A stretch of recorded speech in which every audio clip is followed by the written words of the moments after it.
近日，霍思燕出席活动，身穿天鹅毛礼服，在活动现场时与好友干杯时，却撅着屁股，被网友大批太高傲、太做作。这干杯的动作还真是浮夸，怪不得网友要吐槽。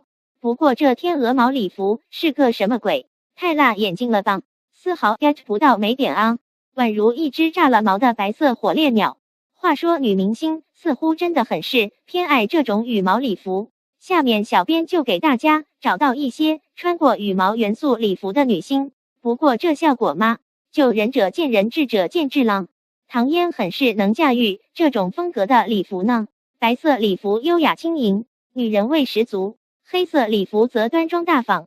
张静初的也很出彩，层次分明，显得人很修长，再搭上静初姐姐白皙的皮肤，美的不要不要的，智范爷这套很有气势，而且还在2014年被国外权威时尚网站红毯网评为全球年度最佳红毯造型的亚军。不过只有小编一个人觉得这衣服有点显重吗？周海媚的羽毛装真是碾压性的，霸气十足，再配上犀利的眼神，妥妥的女王啊！ Baby 穿羽毛装真的很好看，很衬她的公主气质，俏皮又可爱。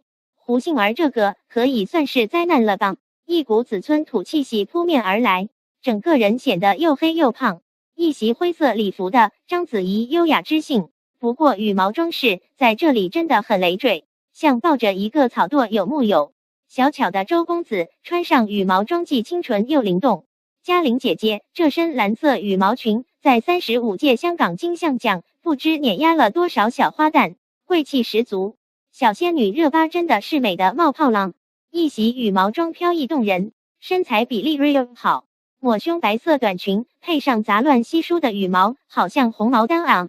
黄圣依这身真的不怎么样，晋升为时尚大牌宠儿的春哥也有让人不忍直视的曾经，皮衣皮裤就挺酷的啦。